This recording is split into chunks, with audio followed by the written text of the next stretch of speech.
Hello बच्चों, कैसे हैं आप।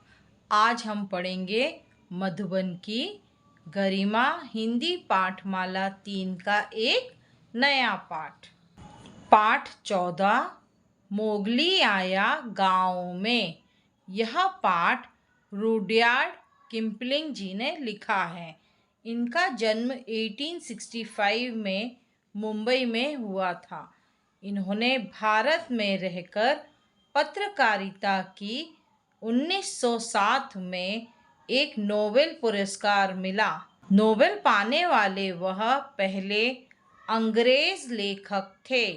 कैप्टन कैरेजियस, किम और द जंगल बुक इनके मशहूर उपन्यास हैं। सन 1936 में इनका निधन हो गया।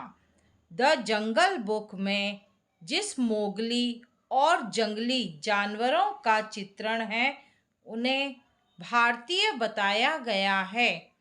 मोगली के कारनामे धारावाहिक इसी पुस्तक पर आधारित। तो यहाँ पर हम मोगली के बारे में पढ़ेंगे। चलिए अब हम पाठ प्रवेश पढ़ते हैं। पाठ प्रवेश। मोगली को जंगल छोड़कर गांव में रहना पड़ा। मनुष्यों के बीच कैसे रहते हैं यह मोगली को पता नहीं था।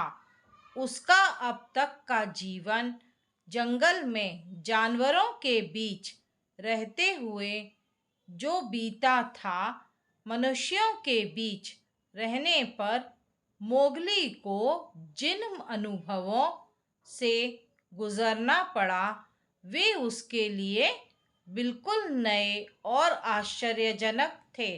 तो ये कहानी मोगली के जंगल की नहीं है कि जब वो जंगल में था। जंगल से आने के बाद उसने कुछ समय गांव में बिताया। उस गांव में जब वो पहुंचा तो उसमें क्या क्या बदलाव आए, उसने क्या क्या देखा, उसके बारे में ये कहानी है। तो चलिए अब हम पाठ पढ़ते हैं।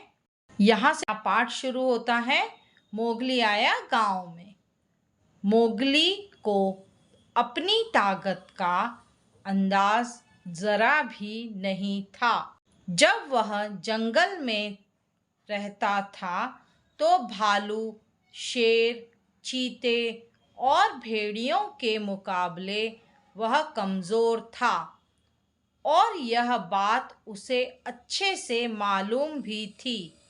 यहाँ गांव में लोग कहते थे कि मोगली में सांड जितनी ताकत है। सांड का मतलब होता है बुल। बेचारे मोगली को इस बात का कोई भी अंदाज़ा नहीं था कि जात पात क्या होती है। वह नहीं जानता था कि एक जाति का आदमी दूसरी जाति के आदमी से अलग कैसे हो सकता है। एक दिन कुम्हार का गधा गड्ढे में गिर पड़ा तो मोगली ने पूंछ पकड़कर उसे बाहर खींच निकाला। गधे पर लदे बर्तन भी गिर गए थे।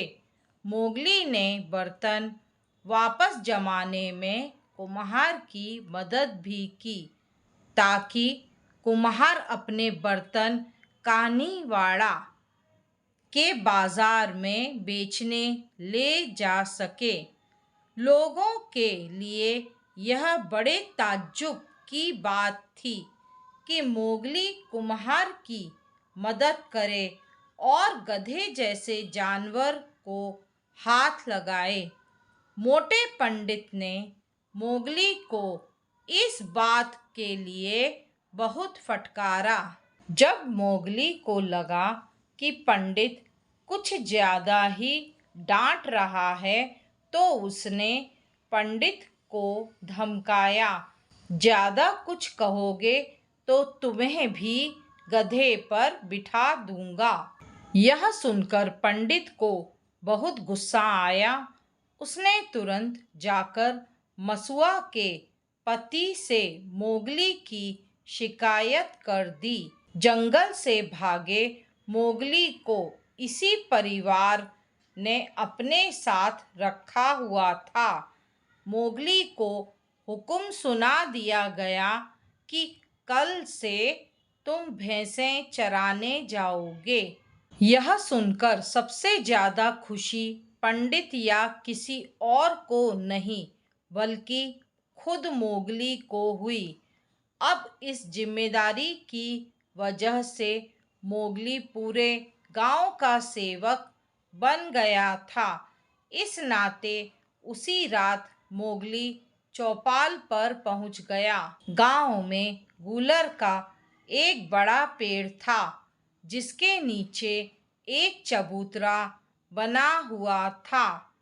इसी चबूतरे पर रोजाना रात को गांव के पुरुष इकट्ठे होते थे।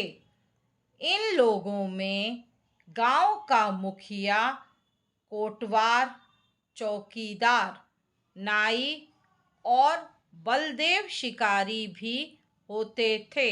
रोज रात ये लोग चौपाल में बैठकर गपशप करते थे। नाई को पूरे गांव के हर घर की पूरी खबर रहती थी।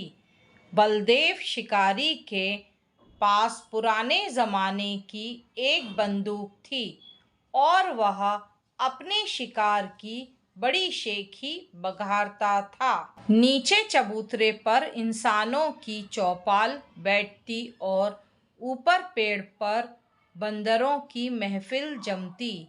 चबूतरे में एक छेद था जिसमें एक कोबरा रहता था। गांव के लोग रोज एक कटोरे में उसके लिए दूध रख देते थे, क्योंकि गांव में कोबरा को नाग देवता माना जाता था। लोग उससे डरते थे और उसकी पूजा करते थे।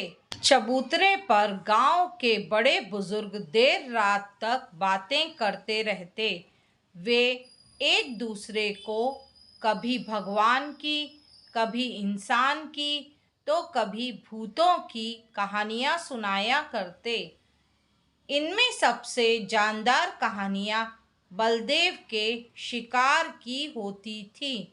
वह जंगली जानवरों की ऐसी ऐसी कहानियां सुनाता कि ताज्जुब के मारे वहां बैठे बच्चों की आंखें बाहर को निकल आती थी। कहानियां चलती रहती और बच्चे आंखें फाड़े कहानियां सुनते रहते।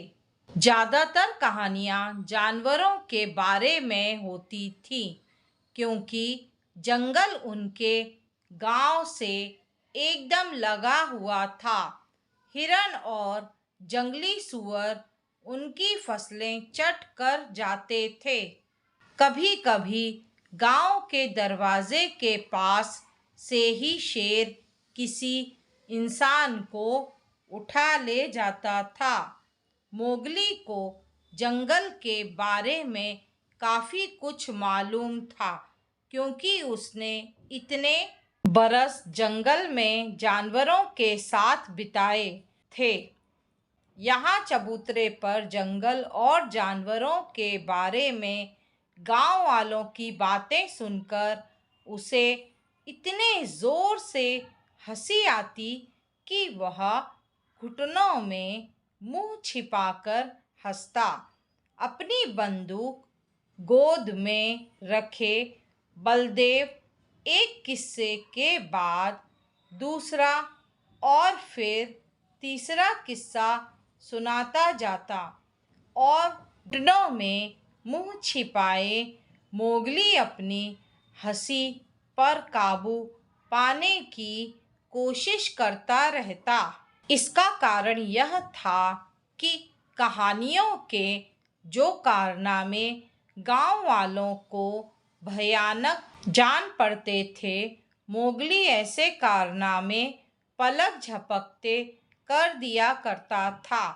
जितनी देर वे किस्से चलते, मोगली अपनी पिछले जीवन में गोता लगाता रहता था। मोगली अपने अतीत को भूलना चाहता था, पर ये किस्से उसे फिर वही सब याद दिलाते थे। गनीमत यही थी कि मोगली वहाँ अधिक देर तक बैठ नहीं पाता था।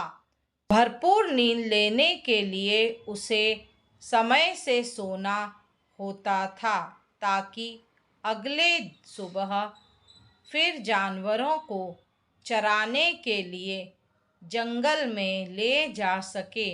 मोगली जानता था कि जब तक शेर खान का गुस्सा शांत न हो जाए, उसे गांव में ही रहना है। उतने दिन वह हंसी खुशी बिताना चाहता था। तो यहाँ पर ये कहानी समाप्त होती है। आशा करती हूँ बच्चों अब आपको ये कहानी अच्छे से पढ़ने में आ गई होगी। यहाँ अंत में यहाँ पर लेखक का नाम दिया है रुडयार्ड किपलिंग, जैसा कि मैंने आपको पहले भी बताया है।